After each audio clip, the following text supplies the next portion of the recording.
అందరికీ నమస్కారాలు. జగన్మోహన్ రెడ్డి ప్రభుత్వం తప్పుడు కేసులతో ప్రతిపక్ష నాయకులను తొక్కేటువంటి ప్రయత్నం, నిన్న నా కుమారుడు మీద పెట్టినటువంటి అక్రమ కేసు, కక్ష సాధింపు, విధ్వంసం, 2 కళ్ళుగా 5 ఏళ్లు జగన్మోహన్ రెడ్డి పాలన కొనసాగించిన విధానాన్ని రాష్ట్ర ప్రజలు చూశారు. ఇప్పుడు గద్దె దిగే సమయంలో కూడా అదే విధ్వంసం, అదే విద్వేషాన్ని కొనసాగిస్తూ ఉన్నాడు. నిన్న నా కుమారుడు షరత్తును 16 గంటల పాటు గుర్తు తెలియని ప్రాంతాలలో 6 పోలీస్ స్టేషన్లు తిప్పి రాత్రి 12 గంటలకు ప్రొడ్యూస్ చేయడం జరిగింది న్యాయమూర్తి ముందు. అదేవిధంగా అక్రమ కేసులు పెట్టి అరెస్టు చేశారు. అసలు నా కుమారుడు షరత్తు చేసినటువంటి తప్పేంటి అని నేను ప్రశ్నిస్తూ ఉన్నాను. చిలకలూరుపేటలో 5 సార్లు పోటీ చేశాను, 3 సార్లు గెలిచాను మంచి మెజారిటీతోటి. స్వతంత్ర చరిత్రలో పేటలో ఏ ఒక్కరూ చేయని అభివృద్ధిని చంద్రబాబు నాయుడు గారి నాయకత్వంలో తెలుగుదేశం పార్టీ ఆధ్వర్యంలోనే చేసి చూపించాం. రాజకీయంగా ప్రజాక్షేత్రంలో నన్ను ఎదుర్కోలేక అక్రమ కేసులు పెట్టి నా కుమారుణ్ణి అరెస్టు చేసి నన్ను నైతికంగా ఇబ్బంది పెట్టాలనే ప్రయత్నం స్పష్టంగా కనపడుతూ ఉంది. మీ బెదిరింపులకు భయపడేది లేదు. నేను న్యాయాన్ని, ధర్మాన్ని నమ్ముకొని ముందుకెళ్తున్నాను. నేను నమ్ముకున్న న్యాయం, ధర్మం నాకు అండగా ఉండటం ఈ రాష్ట్ర ప్రజలు చూడబోతున్నారు. మీరు అరాచకాలు, అకృత్యాలనే నమ్ముకున్నారు. అవే మిమ్మల్ని తొక్కిపెట్టడం కూడా తథ్యం. చిలకలూరుపేట అభివృద్ధి కోసం, ప్రజల కోసం ఎంతవరకైనా పోరాడతాం. నాకు టికెట్ ప్రకటించిన 24 గంటల్లో నా కుమారుడిపై కేసు పెట్టారు. 24 గంటలు తిరక్కముందే కుమారుడి మీద, కుటుంబ సభ్యులందరి మీద కేసు పెట్టారు. AP state director of revenue intelligence ఎవరి ఆధీనంలో ఉంది?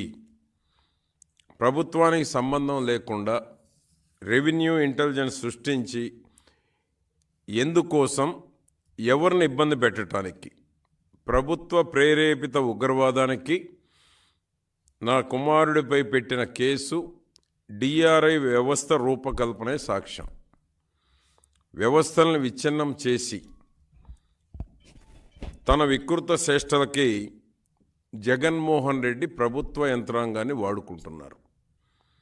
జగన్ రెడ్డి చేస్తున్నటువంటి కుట్రలు, కుతంత్రాలు తెలుగుదేశం పార్టీ నా ఆత్మస్థైర్యాన్ని, చిలకలూరుపేట విజయాన్ని దెబ్బతీయలేవు. జగన్మోహన్ రెడ్డి తెలుసుకోవాల్సినటువంటి విషయాలు. ఎందుకంటే చిలకలూరుపేటలో ఎదుర్కోలేక, చిలకలూరుపేటలో విజయం వన్ సైడ్ ఉందనేటువంటి తట్టుకోలేక నా కుమారుడిపై, కుటుంబ సభ్యులపై బురద జల్లటమే ధ్యేయంగా పెట్టుకున్నటువంటి ఈ డిఆర్ఐ కుట్ర కేసు.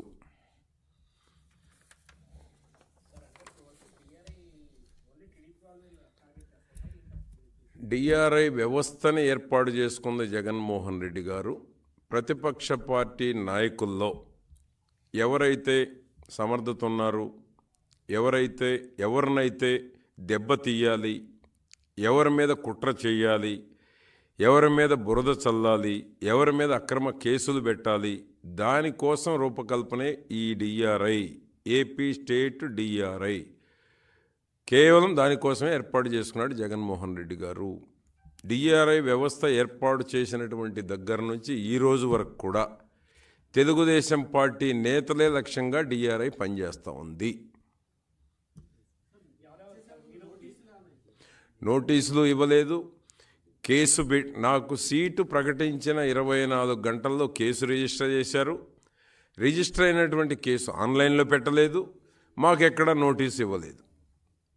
ఇది జరిగినటువంటి వాస్తవం.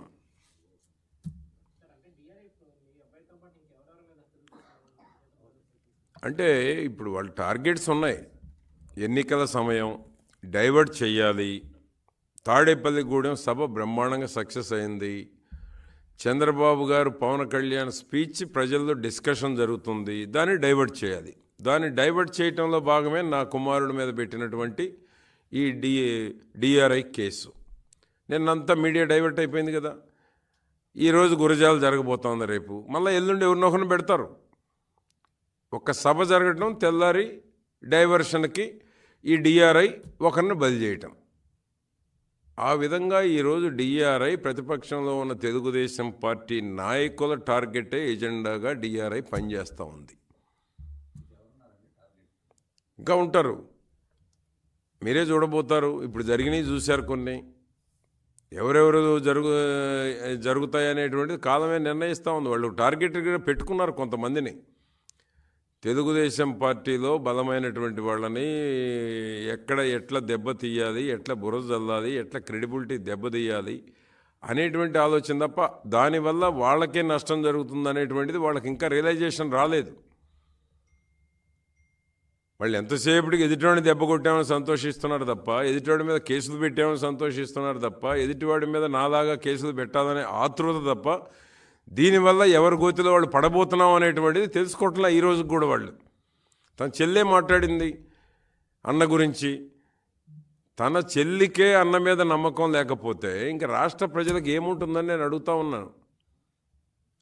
చెల్లికే లేదు, ఇంకా మాలాంటి వాళ్ళకి ఏ విధంగా ఇబ్బంది పెట్టాలో చూస్తున్నారు రాష్ట్ర ప్రజలు. నిన్న నుంచి ఎప్పుడన్నా ఇటువంటి సంఘటన చూసామా రాష్ట్ర చరిత్రలో? సోషల్ మీడియాలో ఏదన్నా మాట్లాడినా కేసు పెట్టడం, లుకౌట్ నోటీసులు ఇవ్వటం. ఎప్పుడన్నా ఉందా లుకౌట్ నోటీసులు? ఆంధ్రప్రదేశ్ చరిత్రలో ఇన్ని లుకౌట్ నోటీసులు ఎప్పుడన్నా ఇచ్చారా? ప్రతి కేసుకి లుకౌట్ నోటీస్ అంటే ఎటుపోతుంది వ్యవస్థ? ఏ చిన్న కేసు కూడా లుకౌట్ నోటీసులు ఇవ్వటం. ఎన్ని రకాల ఇబ్బందులు పెట్టాలనో, ఎన్ని రకాలుగా అరాచకాలు చేయాలనో, ఎన్ని రకాలుగా భయభ్రాంతులు చేయాలనో రాష్ట్రంలో నాతో ఉంటే తప్ప ఎదుటి ఎవరున్నా భయభ్రాంతులు చేయటమే ఏకైక లక్ష్యంగా పనిచేస్తూ ఉంది ఈ ప్రభుత్వం, జగన్మోహన్ రెడ్డి గారు. పోలీసు ఏమైంది నిన్న? 6 స్టేషన్లు ఎక్కడ తిప్పారో తెలియదు. 16 గంటలు ఏ పోలీసుని అడిగినా మాకు తెలియదు, సీఎం ఆఫీసు నుంచి మాకు రావాలి అంటే ఎందుకున్నట్టు? మీరు సిపి ఎందుకున్నట్టు? మీకు ఉద్యోగాలు ఇచ్చింది దేనికి? ఆ విధమైనటువంటి వ్యవస్థ ఆంధ్రప్రదేశ్లో నడుస్తూ ఉంది. చాలా దుర్మార్గం.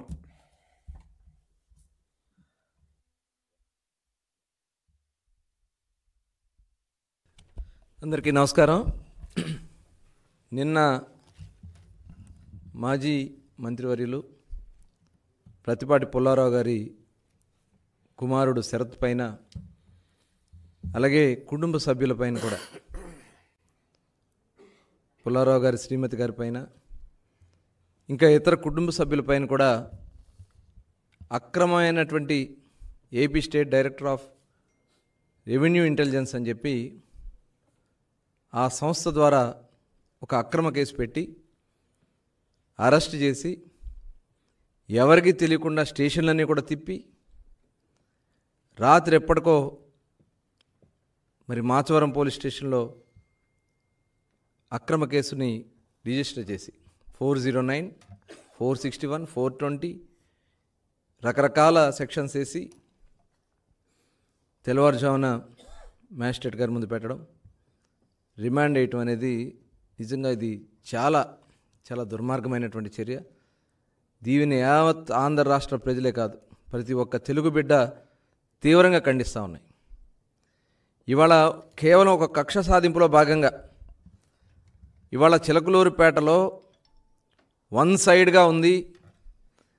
పుల్లారావు గారికి ఎదురు నిలబడటానికి కూడా భయపడతా ఉన్నారు.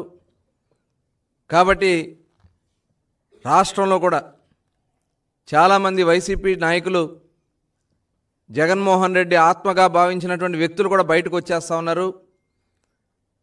ఒక భయాన్ని సృష్టించాలని చెప్పి ఇవాళ ఈ కేసుని సృష్టించారనేది స్పష్టంగా కనబడతా ఉంది.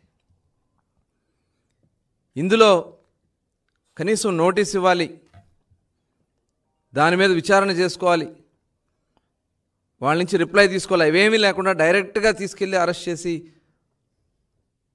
ఒక యువకుడిగా యువ పారిశ్రామికవేత్తగా రావాల్సినటువంటి వ్యక్తుల మీద కక్ష సాధింపు చేస్తూ ఉంటే భవిష్యత్తులో అసలు యువత నిర్వీర్యం అయిపోతూ ఉంది. ఇవాళ ముఖ్యమంత్రికి భయం పట్టుకుంది. మొన్న జరిగినటువంటి తాడేపల్లిగూడెం సభలో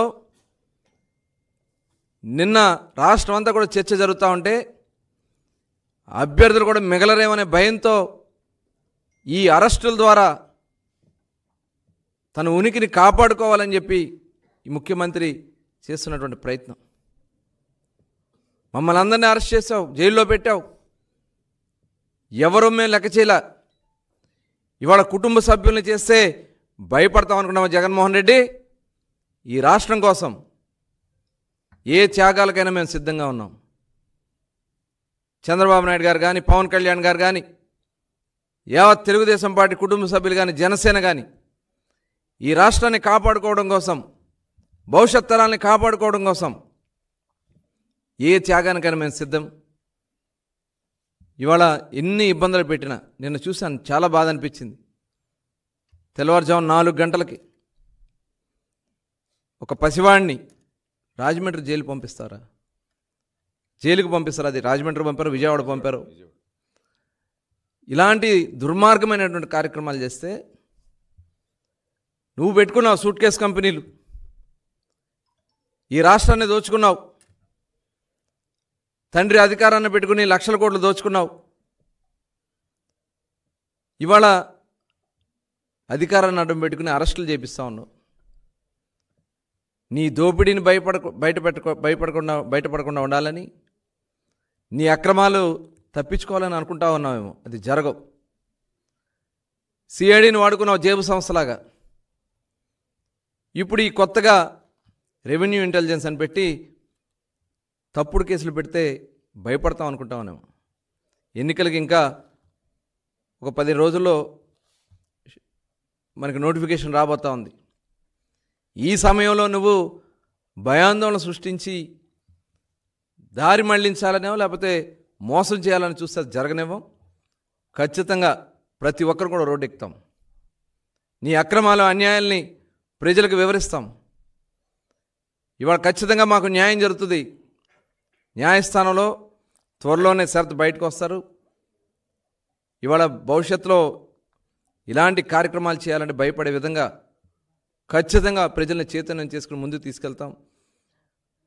పుల్లారావు గారి గెలుపుని నువ్వు ఆపలేవు జగన్మోహన్ రెడ్డి. నువ్వు ఎన్ని అరెస్టులు చేసినా చిలకలూరుపేటలో పుల్లారావు గారి గెలుపుని నువ్వు ఆపలేవని కూడా ఈ ముఖ్యమంత్రి తెలియజేస్తూ, పుల్లారావు గారి కాదు, ఈ రాష్ట్రంలో ఉన్నటువంటి అన్ని నియోజకవర్గాల్లో జనసేన తెలుగుదేశం అభ్యర్థులు గెలవబోతున్నారని కూడా తెలియజేస్తాను.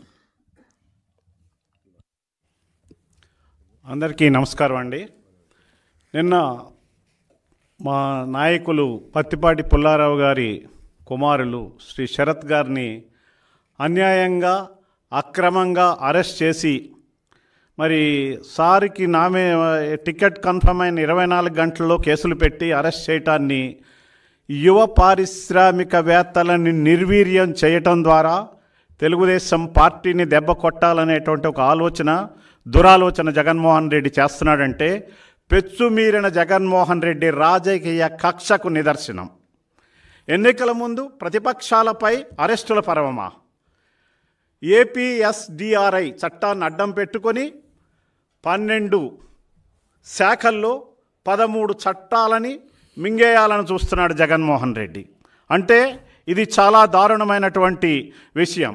సిఐడిని, ఏసీబీని, ఇతరత్ర అనేక రకాలుగా వ్యవస్థలను అడ్డం పెట్టుకుని మా రాష్ట్ర అధ్యక్షులు అచ్చెన్నాయుడు గారిని, మిత్రులు కొల్లు రవీంద్ర గారిని, పితాని సత్యనారాయణ గారిని, స్కిల్ డెవలప్మెంట్ కేసులో నారా చంద్రబాబు నాయుడు గారిని ఇలా అరెస్టులు చేసి తన యొక్క కక్షని తీర్చుకోవటానికి ప్రయత్నం చేస్తున్నటువంటి ఈ యొక్క జగన్మోహన్ రెడ్డి పరదాల చాటు నుంచి ప్రజల దగ్గరికి వెళ్ళేవాడు, పరదాలను అడ్డం పెట్టుకుని ప్రజల దగ్గరికి వెళ్ళేవాడు. ఇతన భయపెట్టేది కొల్లు రవీంద్ర గారు చెప్పినట్టుగా ఎక్కడికక్కడికి ఈ రాష్ట్ర వ్యాప్తంగా జగన్మోహన్ రెడ్డిని తరిమి కొట్టడానికి తెలుగుదేశం కార్యకర్తలు, జనసేన కార్యకర్తలు తయారై ఉన్నారని చెప్పి ఈ సందర్భంగా నేను తెలియజేస్తున్నా. ఇటీవల ఈ రకమైనటువంటి వ్యవస్థల్ని విచ్ఛిన్నం చేసేటటువంటి వ్యక్తిగా జగన్మోహన్ రెడ్డి చరిత్రలో నిలిచిపోతున్నాడు. ఇంకొక 60 రోజుల లోపల ఈ రాష్ట్రం నుంచి ప్రజలందరూ కూడా అతన్ని ముఖ్యమంత్రి స్థానం నుంచి పారదోలబోతున్నారు. అతను వైనాట్ 175 అంటే పులివెందులు ఏమవుతుందో చూసుకోవయా అని చెప్పి అందరూ అడుగుతున్నారు. అటువంటి జగన్మోహన్ రెడ్డి చేస్తున్నటువంటి ఈ అరాచకమైనటువంటి అరెస్టులను, అక్రమ కేసులను, అతని మితిమీరినటువంటి పిచ్చి పీక్స్కి చేరింది. ప్రతిపక్షాల మీద, ముఖ్యంగా తెలుగుదేశం మీద, జనసేన కార్యకర్తల మీద అతను చేస్తున్న దాడుల్ని చూసి ఆ పార్టీలో ఉన్నటువంటి నాయకులే నామినేషన్స్ వెయ్యమని చెబితే ఆ పార్టీ టికెట్ మీద పోటీ చేయటానికి కూడా ముందుకు రాలేనటువంటి పరిస్థితిని జగన్మోహన్ రెడ్డి ఎదుర్కొంటున్నాడని వాళ్ళ నాయకులు తెలియజేస్తూ ఉన్నారు. అటువంటి పరిస్థితిలో ఈ రోజున మరి శరత్ గారి మీద పెట్టిన కేసుని మేము డిమాండ్ చేస్తున్నాం.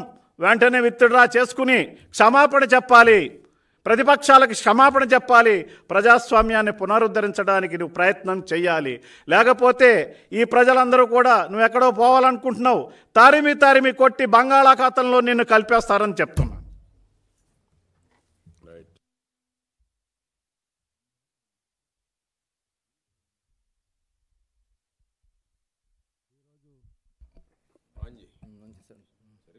ఈరోజు జగన్ గారు అసలు ప్రజాస్వామ్యం మీద నమ్మకం లేనటువంటి వ్యక్తి.